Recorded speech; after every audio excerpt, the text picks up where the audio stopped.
Welcome to Saturdays at 7, Christian Scholars Review's conversation series with thought leaders about the academic vocation and the relationship that vocation shares with the church. My name is Todd Ream.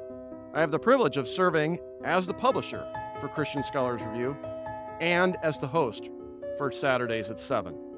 I also have the privilege of serving on the faculty and the administration at Indiana Wesleyan University. Our guest is Ream and Baker, president of George Fox University. Thank you for joining us.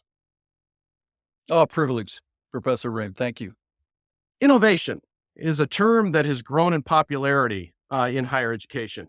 Can I start by asking you to define that term and what habits of mind give rise to it in higher education?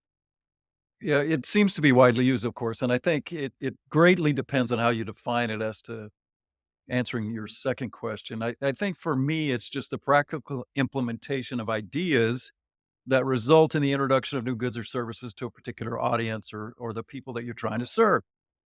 So in that context, I think in higher education, I'm not sure how applicable innovation, is. I think that for most of us, and I'm a historian, as you know, I think innovation is something we're trying not to do. I mean, we're rooting our culture in things that last over time. So if you think of innovation as adaptability, it occurs, I suppose, in some ways through the application of the liberal arts to the environment of trying to help students critically think, evaluate, read, so that they're able to exist in a changing environment in a way that enables them to continue to adapt to that system. But in higher ed, we're somewhat rooted in the past, it seems to me, for the most part, although we are known as innovative, but it's in unique ways that I'd be happy to talk about if you want to ask me. Wow. Oh, absolutely. Yeah. Before we get to that, then, for educators who do not initially possess such habits of mind, what practices can cultivate habits of innovation that are perhaps most appropriate for higher education? Well, it seems to me like, as I thought about that, I mean, innovation is essentially the ability to adapt in front of changing circumstances. So, in order to do that, you have to first be a learner. I mean, you have to desire to evaluate your current condition, know what your commitments are, and then to understand how you can move, right? And so that only occurs in someone who's willing to learn. If you're already fixed in what the way you understand the world, your commitments to the way that world works, and the methods by which you operate, then you're not going to innovate because you simply are going to stay in the place that you have. So the first condition to me is just you have to be a learner. If you're not a learner, you can't be an innovator. I think second, you have to be willing to try. Experiment is another way to think about it. So you have to see something that needs to be done in order to adapt what you're doing to a new audience, and then you have to experiment to see if it works. And in that experimentation, the habit of the mind is you have to be uh, willing to fail, it seems to me.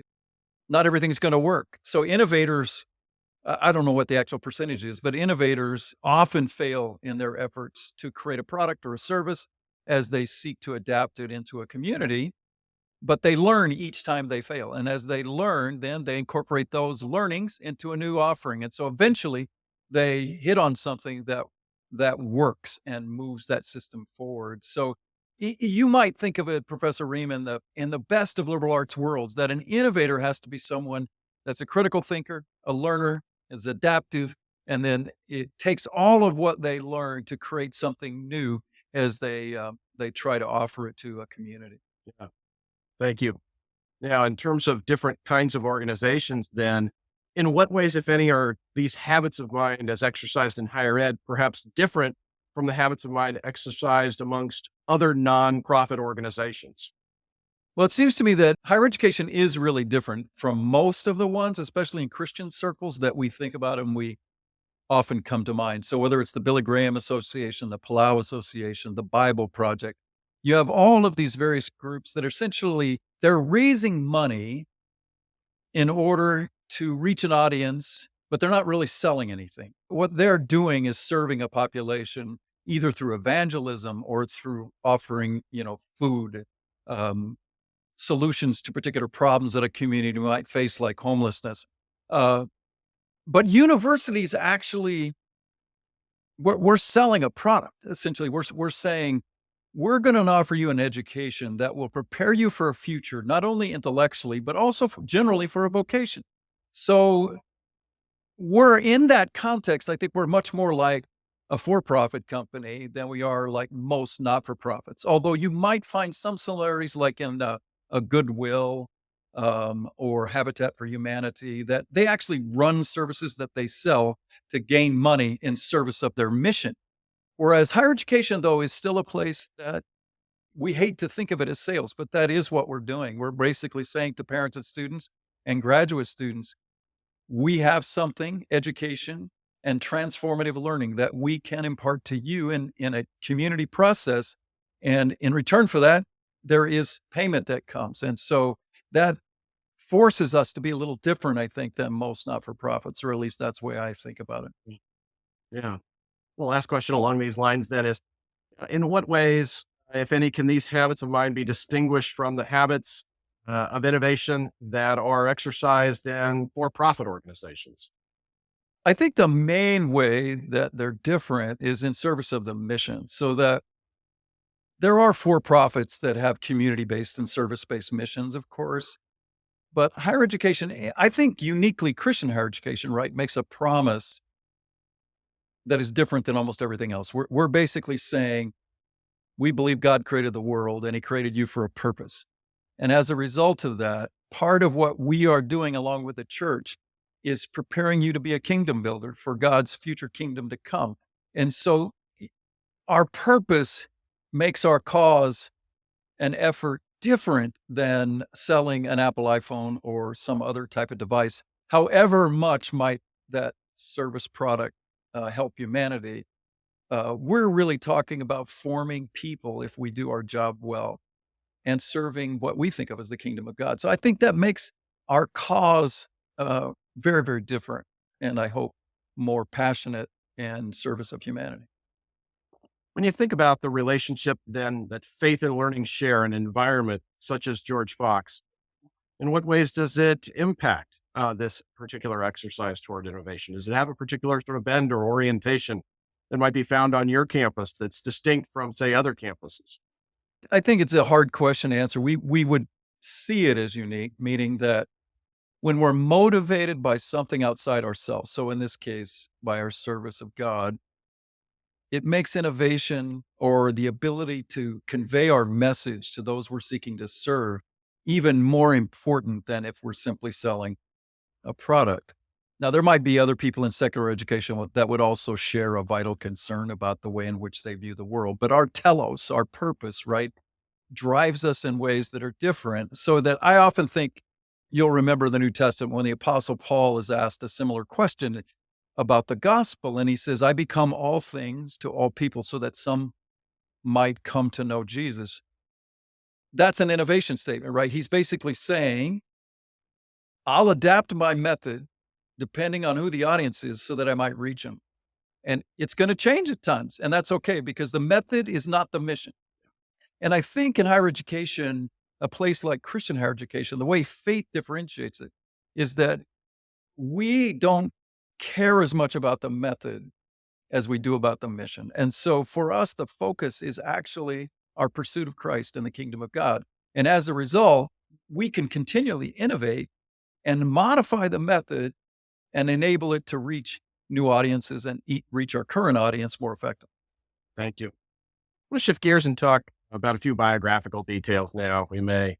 You mentioned your preparation and then efforts as a historian. You started your career teaching history at Wheaton College, and after serving for 5 years as a faculty member, you also then began your service as an administrator, serving in roles such as an executive vice president, provost, and now for 17 years as president at George Fox.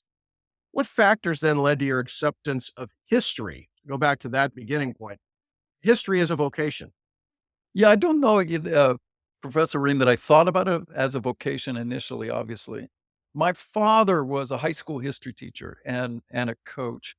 And so from the various early stages of my life that I can remember, he read, and my mom, they read stories to me. So I would say that great epics and stories were a part of my life from early on. And historians, when they're their best, are conveying stories of deep meaning about cultures. So I gained a fascination for story. So my parents essentially provided much of that. In high school, I had a wonderful teacher also named Jack Wallace, and he was the kind of teacher that just disrupted you each day. You never understood exactly what his own commitments were because it became clear he would lay out scenarios for us in history that we would take on. And because we were high school students, we hadn't read widely and already knew the conclusions of many of the stories. And so we could enter them in ways that perhaps, a university professor would not. Um, and then he would always surprise us by taking different points of view. In other words, we'd come to a conclusion and then he would challenge us and thinking like, oh, you guys came up with the wrong answer. And here's why. And it was so insightful for him to constantly push us to think critically about everything that we did. So it was in that context of, in this case, high school, where I just gained a fascination with the entire field of history, the ability to think about human story over time and the different options that are available to humans as they make choices each day and the impact that those choices make in the broader community. And so I think that's what gave me the passion. And then in college, it became just similar kinds of people. And I have the bias, this will be my own personal bias, that historians were always my best teachers. And a guy named Zane Mason at Hardin Simmons University, just so talented in the way that he told stories and you really gave insight into our historical framework and gave you a passion to learn more. So that constant exposure to people like that, mentors, is what gave me an interest. And then once I was in it, I would say that the process of history itself was similar to what you asked me about earlier. That what a historian essentially does is go back and ask questions about the past. You try to dig up as much information as you can about a particular subject. You build a story. You think about the timeline. You think about all the different ways and choices that could be made. And so, even though a historian normally wouldn't be thought of as an innovator, I always thought in the end, historians actually adapt well to an understanding of different contexts as well as different choices. And so innovation ultimately is those kinds of things. And then you sort of asked about a text. For me, uh, the story that has animated me over time is The Lord of the Rings. I just have loved Tolkien's ability. He's not a historian, I know, but he is a great epic teller. And so he epitomizes, I think, what a great historian can do with a wonderful story. Yeah. Thank you for the last comment, especially about text. I just have to comment for the record, the assortment of books and the way that they're arranged in your office is as impressive as any that I've seen. So we'll just note that. Yeah, if there are any other Well, authors or texts that come up through the course of our conversation, we will know. I'm a You lover of home. books. And so for me, I have 3 different libraries here that are all mine. And I joke that, increasingly as our own library becomes digital, my library grows and is bigger than a normal library. Ah, And so it's a fascinating thing. But historians love, of course, books, yeah, as in books that we live. yeah. Thank you. What factors then led to your acceptance of adding administrative service as a component of your responsibilities and your vocation? I thought a lot about this one. I think that it's hard to identify it in that context, meaning that I served at Wheaton College and John Brown University and Grand Canyon University, and I came into administration during a crisis point at an institution. And it was really a question of a desire to lead an organization to be more successful in its mission. Mm. So I didn't think of it as, do I want to be a manager or I want to lead an administrative unit? I thought of it as the capacity to help develop and lead a successful institution built around the Christian mission. So the same passion I have for history and the specific mission of the integration of faith and learning that you asked about also drove me to administration because I thought if I can participate in this and be helpful in sustaining the mission of the college, which I learned later, not initially, was essentially about how you apply critical thinking and analytical understanding to a business so that you can successfully operate that in a way that animates the mission, successfully leads to the learning success of the mission, and then continues its, point into the future. I would say that more than anything else. I had great mentors too who were in administration who saw potential in me. So they invested in me. Very similar to the history conversation in that sense. So that uh, Dr. Bill Williams was the president of Grand Canyon. He encouraged me to think about leadership in this form. I had a African American woman dean, Dr. Barbara Dickerson, who was an educator but deeply committed to leadership, meaning moving in and helping faculty envision how they could build faith and learning within a Christian environment, but also lead well. So those individuals helped me envision the capacity of moving out of the classroom and then using the skills that I had as a professor to help lead an institution. Yeah. Yeah. Thank you. When you think about your acceptance of adding administrative service as part of your vocation, what do you believe faculty members need to understand about the challenges and opportunities that administrators experience? There's a lot of things, of course. I mean, I think one of the main things, and this is the one that is most difficult, you may have read Tom Friedman's book or a number of others that talk about this is the age of acceleration. So that one of the biggest challenges is the rapidity of change or the speed of change is so quick that our institutions are having difficulty, whether that's education, the church, government, keeping up with the technological shifts and changes that are occurring in our systems. I mean, when you begin to think about the iPhone dates from 2007, right? What the world we now know in terms of the internet, social media, artificial intelligence now is 15 years old, and it is revolutionizing the way we relate, communicate in many ways and negative ways. But it's still what faculty members need to know is that change and the rapidity of change are affecting the way in which we work, live, and serve students. And so change is going to have to be a mandate and a part of life for higher education as we move into the future. Second, I think as a result of that, administration has become a professional service, much like professors are to the classroom. So when I was a young professor, we often assumed that we could manage as well as anyone else that was in the administration, that professors could run the university and do it successfully. I just think that's not true. I mean, you can, but it requires a lot of learning in order to be able to do that. Even I've been in the role working on 18 years now, and financial aid, student accounts, the registrar's office are so complex in terms of the regulations and the government context that they work in that we have to have specialists that work in that environment. And I can understand some of what goes on, but I have to trust people who are in those environments to work well. So I think those are two really important things. I think the last thing is really important as part of a Christian institution that faculty we know are absolutely essential to the success of our organizations. It's about learning, and their mentorship is what students remember, and it's what empowers them over time, just like me. So when we think of a university without a faculty, there is no university. I don't think any of us would think differently about that. But at the same time, the staff are as committed both to Christ and to the mission as the faculty are, just in a different context. So one of the things I often remind my faculty colleagues of is that the staff that support them love this place and they want it to be successful as well. So the last thing I would say is it's about team. A successful university today and in the future will be about a team of people who work together to accomplish the mission of the organization. And in that context, we're not interested in stepping in and running the curriculum. Uh, and the faculty need to understand that some things are probably going to be done without their both understanding and constant permission in order to be successful. So those are some of the things anyway.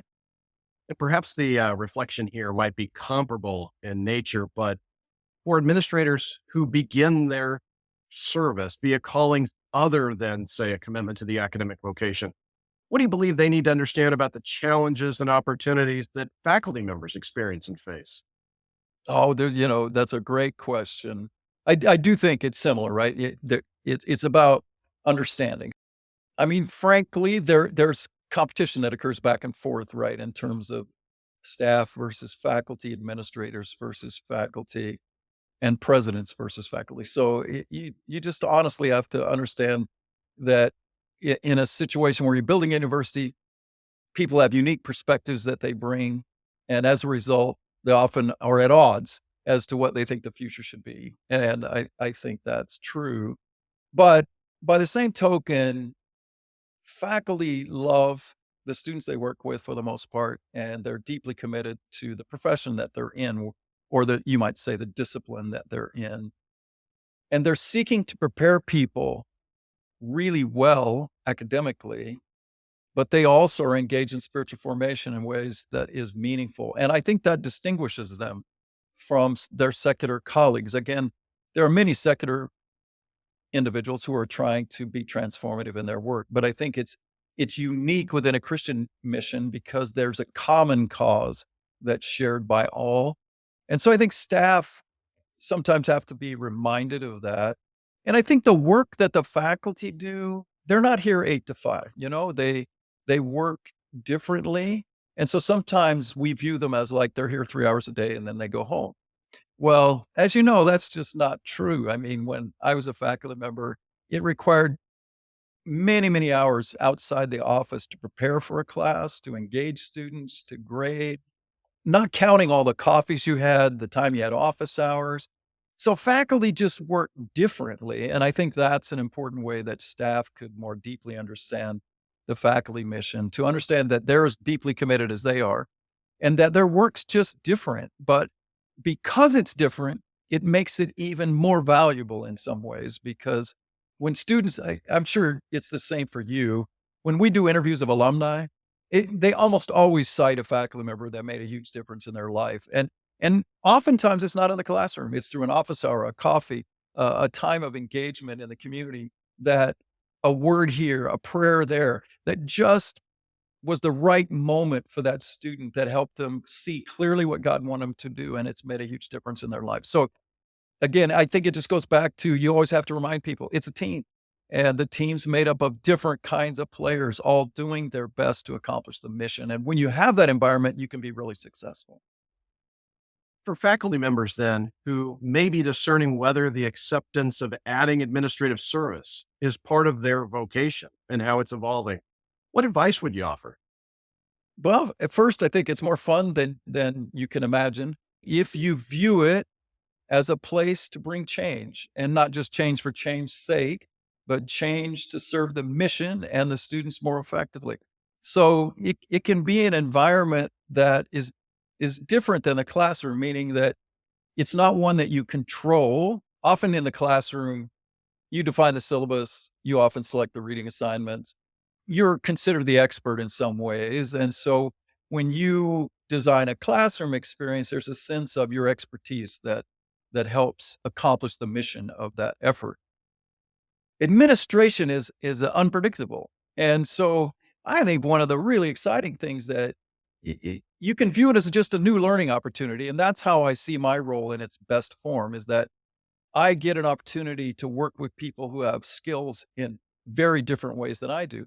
And so if you're a learner, it's a great place to come and apply your leadership skills. So I think that is important. I think just like myself, I would say, if you really want to be engaged in sustaining a mission of a place, you can do that a little bit through being a faculty member and it's valuable, but you can make a very significant contribution being a leader of an institution, either by being a dean or a provost or finding a path into the presidency. Those are places where your skills and ability, as you noted, to innovate can help sustain the mission of a college. And in today's era, that's just really important as an ultimate goal. Are there any discernment practices you would encourage faculty members who are considering such opportunities? Sure. I mean, I'm at a Quaker or Friends institution, and one of the things they practice here and is encouraged over time is the sense of seeking God, right? So, I mean, the first thing you can do is have a rhythm of a life of prayer and reading, of understanding your own skills and listening to God so that you understand is this something that you might be prepared to lean into? Because it's not like the professorate is something you want to get out of, right? It's an honored profession, one that you could spend a lifetime in and serve students and the mission well. So I think the discernment practice is a typical practice of spiritual formation, so that you're simply trying to be deeply connected to God in ways that might open doors and open your mind to new opportunities. So I think that is really important in that regard. I think second, there's opportunities in higher education to try your skills or try it without making full commitment. So by what do I mean by that? The Council of Independent Colleges, the American Council on Education, those are two very large national organizations that serve higher education. They both offer internship opportunities for individuals that want to, model or follow alongside of a administrator for a term, and you essentially go serve as an intern at some other place, and you get a sense or a window into the whole administrative environment, and you can test whether or not you think, one, you're capable of that, two, it would be enjoyable or not. And so it gives you those kind of opportunities. And so you can talk to your provost or your dean and say, hey, I'd really like to explore those opportunities that might become available. So those kinds of workshops and experiences, I think, are very, very helpful. The Council of Independent Colleges also has a program funded by the Lilly Foundation for individuals that would like to think about a presidential vocation in their future. And we've had 5 or 6 individuals go through that program. It's very outstanding. You're taken through a series of readings, many of them Christian, that give you a context for the Protestant notion of vocation and what that means. And they try to help you ask the question, is there a presidential sort of calling in my future? And what might that look like? So I think all of those ways are ways that you can both practice and think about whether it's possible or not to use your skills and talents that God has given you in a role as administrator in the future. Great advice. Thank you. As has been noted a couple of times in our conversation, that you've served as president of George Fox now for 17, going on 18 years. But during that time, George Fox has grown to be the largest private university in Oregon. What decisions, if any, proved most critical in terms of charting that growth? It's hard to know, as a historian, you always want to say you need to give it 25 years at least before you know what was critical. But if asking me in the moment as you're doing, I would say there's a number of things that have been essential, if nothing else, to our success, as one might define it, in the Northwest. One is we haven't compromised on our Christian commitment and position. We simply are clear as you know, a primarily secular institution community in the Northwest. There's a lot of push to say you ought to be like everyone else, meaning you should compromise the Christian mission so that your institution looks much more like other secular privates or very fine privates in the region. We've moved in the opposite direction to say we want our education to be at the very best, but we're not going to leave behind what we believe God's called us to do. So those two things are going to remain clear in the way in which we communicate to parents, students, and to everyone in the Northwest. So that's first, and I think most prominent. I think second, though, we have not viewed our vision narrowly. By that, we've been willing to expand into vocational areas of learning that we think serve the broader community well. So that's primarily meant healthcare. So over the last 15 years, even more than that, actually, because the previous president, David Brandt, was doing it as well, we expanded into nursing and engineering, and then physical therapy, occupational therapy, physician assistant, now doctor of nurse practitioner. So what we've done essentially is say, like, God can call you to be more than a history professor like myself. He can call people into all aspects of life. And George Fox is willing to broaden its educational mission to meet those needs of the community as a whole. So much of our growth has been in programs that students and parents say, yes, these are areas that I think God is going to empower me to work in the future. So they come to a Christ-centered institution and one that prepares them vocationally for a future in those areas. And that really has sort of increased the growth during a key time in our history. We've also made a few other decisions that have helped us. So we're an NCAA Division III institution. Mm. So that for a lot of people, that probably doesn't mean a whole lot, but in the NCAA, there's 3 divisions, 1, 2, and 3. The first 2, you can get scholarships that serve sports alone. In Division 3, that's not true. In Division 3, everyone is a student and you receive scholarships only for academic or leadership capacities. So our teams, essentially our student teams that are driven by people that are deeply interested in the Christian mission and also deeply committed to a particular academic discipline. So we added football in 2010, 11, 12. It took several years to bring it fully on. And we have about 130 men who are part of that program.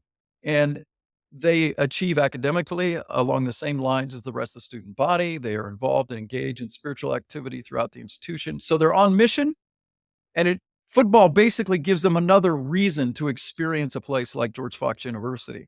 And we've added lacrosse, we've added swimming. I think we've added 10 sports during this time frame. So those sports in Division III are intended to give students a reason to come to college Well, and get their academic degree while doing something they love. So when we think of athletics, we think of it as co-curricular.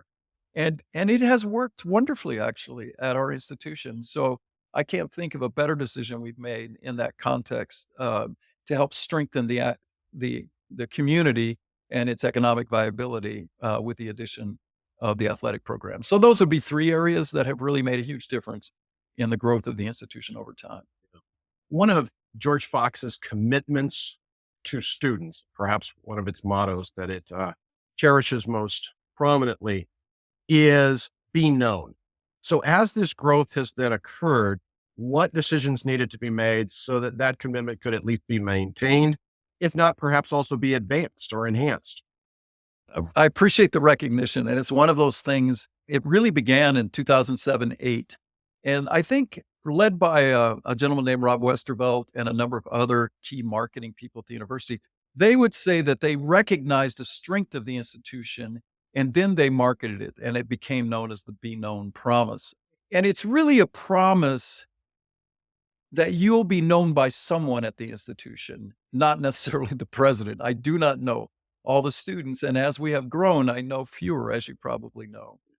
But it's the idea that everyone at the institution, and it goes back to what you asked me earlier, and that is that it's a team, right? So it's staff and faculty who are committed to knowing students at the institution. So whether you're a student that works in the registrar's office or in student accounts, or in admissions or the library, wherever it happens to be, there are staff that take on the mission of the college, that they believe the college is here to educate, obviously, but also to deepen their relationships with Christ. So our staff members take on that mission as well. So part of the Be Known Promise then is to make sure that the entire team, no matter how large we are, understands our commitment, understands the vision, and is making it known in their areas. And I think we've been able to execute that over time. So as we've grown, it's not like we've hired equivalent to the growth of students, but what we have done is make sure that the mission and its commitment is known throughout the institution so that students can say,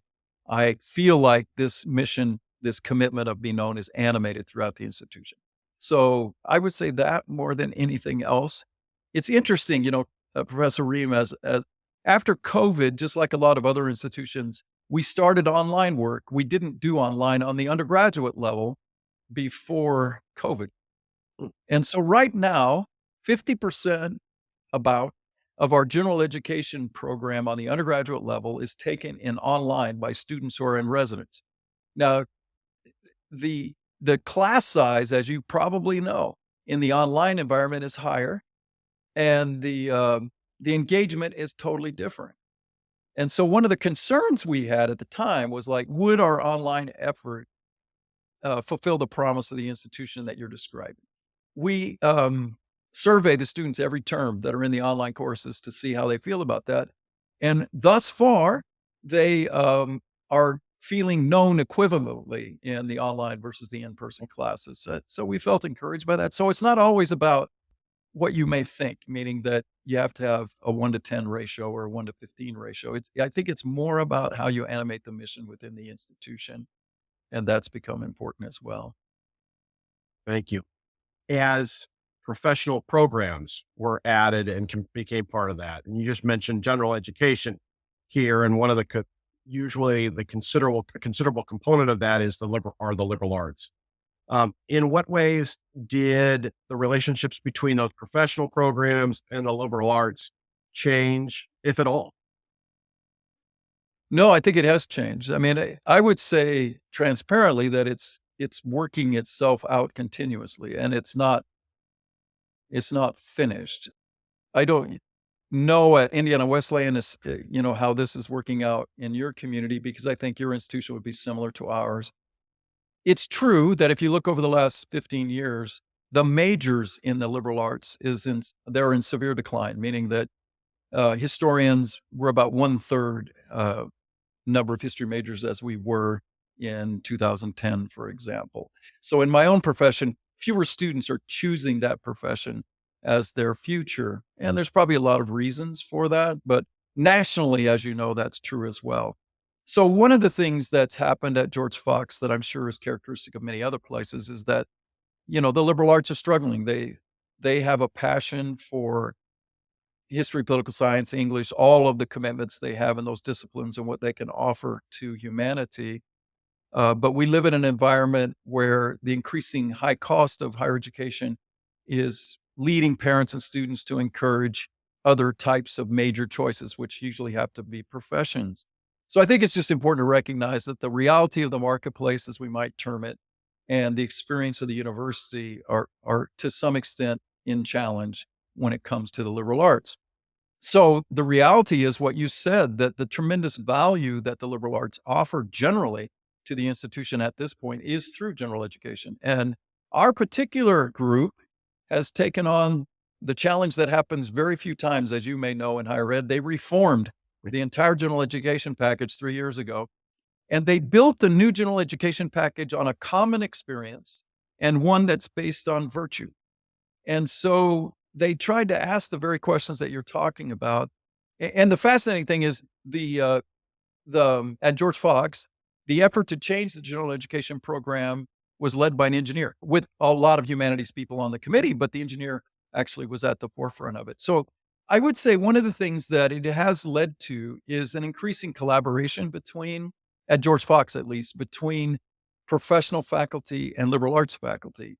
Most of our professional faculty both understand the importance of the liberal arts and themselves experience liberal arts experiences that have been essential to their development as human beings. So they encourage them as much as they can, the engagement of the liberal arts in their own disciplines. In addition, we're working on sort of interprofessional work so that we have teams of faculty that are bringing together engineers, artists, musicians into common based projects designed by faculty to encourage viewing specific issues across disciplinary lines and then working in teams to accomplish or identify the problem and develop a solution. And so that kind of encouragement would not be a part of an institution that was entirely liberal arts. It's a result of the collaboration between the professions and the liberal arts themselves. So I think for George Fox, at least, that's been a positive emphasis over the last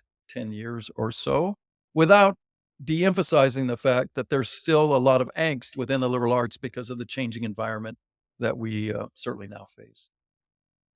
As our time unfortunately begins to become short, I want to ask a couple of questions here at the end about George Fox's the fabric of faith that animates it a little bit more here. As was noted earlier, that the university shares a historic relationship with the Society of Friends of the Quakers. In what ways does that relationship impact how faith and learning is practiced among educators and experienced by students at Fox? So the Friends have a number of theological commitments that influence the institution.